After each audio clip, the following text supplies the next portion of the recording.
The next item on the agenda has to do with the Hancock Airpark infrastructure and roadway improvement phases 4 and 5 contract documents. James, I forgot your last name. That's good. From Bryant Associates is directing the project, and are you going to make a presentation? No, Or not directing the no, project? I'm not directing the project. Oh, Ryan? Madam Supervisor and town board No. members, I'd like to recuse myself from this case. Oh, okay. Our firm represents the client presenting tonight. Therefore, I'd like to introduce James Fenskin from Bryant Associates, Bryant Associates is the designated backup engineer for the town. They have reviewed these documents on behalf of the town and town standards, so I relinquish my seat to him for this item. Okay, thank you.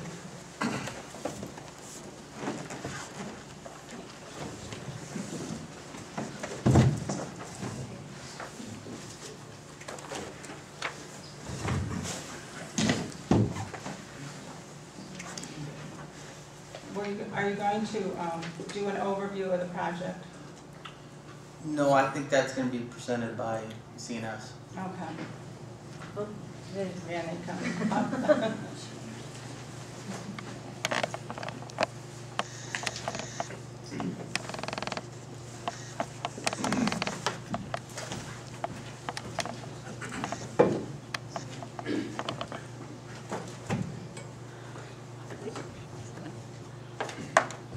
Good evening, everyone.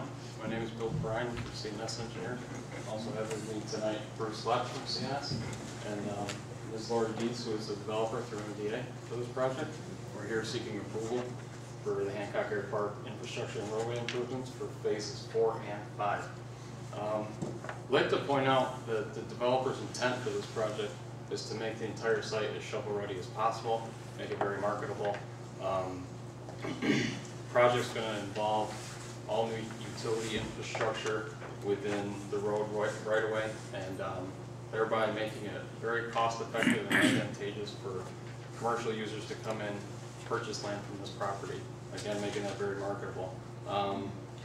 Again, too, the proximity of this project to Route 81 and the New York State Thruway, the client feels that this project is going to leave room for future businesses to come to the area, future business growth of this, thereby creating a greater number of employee positions that will be at these businesses.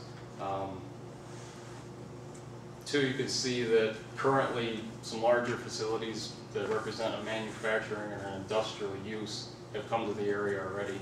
Some of those being J. Braun facilities, the Sage Building, Gaylord Brothers, JDAC, and so on. Big thing to point out too that I'd like to bring to everybody's attention, this project's being funded fully and in its entirety by 2 grants. One of those being by the Economic Development Administration, also known as the EDA, and the second being by the Dormitory Authority of the State of New York, also referred to as DASNY. With that said, all the infrastructure and roadway improvements that happen on this project will be constructed at no cost to the town of Cicero. I'd like to have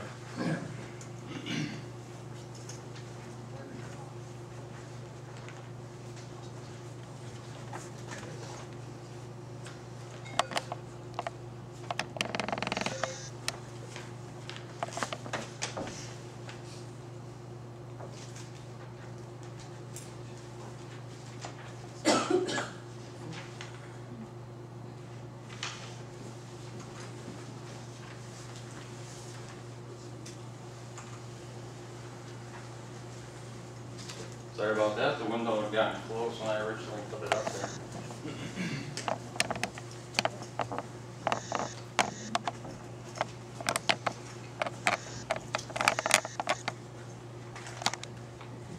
What we've got represented on the screen is an overall plan, the improvements to be made.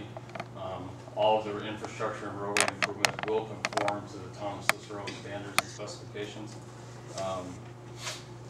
The roads that's going through here will also conform with a commercial road base. It's a pretty substantial stone base. The travel lanes are 12 feet wide and associated concrete gutters. Before I move on and point out the limits of where these improvements are going, I'd also like to point out that this project conforms to an overall master plan that was approved by the town of Cicero. in early 2001, 2002, in that range. And that relates to drainage, road layout, the development of this site, and we've made this project that is similar to that master plan as we possibly can.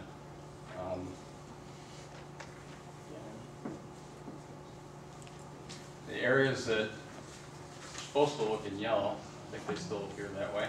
Off of William Perry Boulevard here, we've got Stewart Avenue cul-de-sac starting on this westerly portion of the site. And you'll notice the start here picks up from Hancock Airpark Improvements Phase 3, continues all along Stewart Drive, and then we propose to tie into Performance Drive here just before Taft. Again,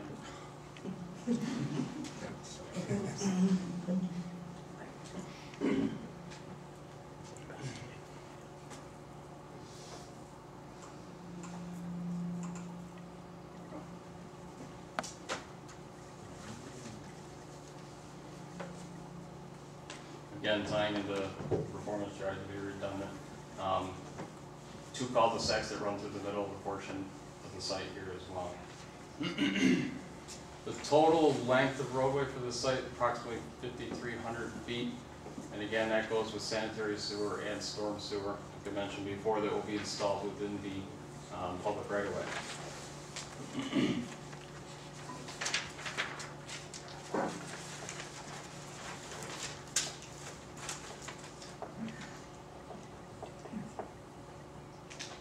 I'd like to pull up an aerial image of the airport as it stands in today's conditions.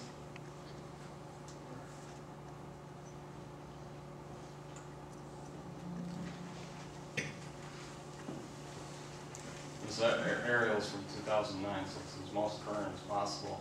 From a drainage perspective, under today's conditions, the TMDL boundary, which is also known as the total maximum daily load for pollutant removal, kind of bisects the middle of the site, like I said, under today's condition. And with that said, the northern half of the site approximately drains ultimately to Oneida Lake, and the southern portion ultimately drains to Onondaga Lake, falling in the Onondaga Lake watershed. All drainage on site, we've got some overlock grading. They'll be accommodated with swales, the roadways, storm sewers, and ditches into what we're proposing is 2 stormwater management basins in this area. And what we've accounted for in our design with drainage is that this site will be its maximum full build-out capacity. And the impervious cover associated with that is 85%. So pretty high impervious rate. Again, speaking of that more specifically, one of the basins, as I mentioned, draining to Oneida Lake, will be replaced right here adjacent to Taft Road. And we understand that there's been drainage concerns in the past with the Rosselli property directly to the north across Taft Road. We've been sensitive to that in our design, and the flows that go under a culvert that passes under Taft Road, for all our smaller year storm events, we've seen that with our drainage report, that we reduce flows by 50%. And with higher year storm events, specifically the 100-year storm, which is your biggest rainfall event, those flows have been reduced by 20%. And another thing to point out too is when I mentioned with full build out with this site, nobody can put a number on how soon that's going to happen. And for a short amount of time, could be a long amount of time, that site will stay undeveloped, and that basin is going to be oversized to accommodate those conditions. So we feel that it's actually making an improvement to that culvert that goes through the Rosselli property. So that basin's going to throttle back all those flows and contain a large portion of that runoff before it gets developed.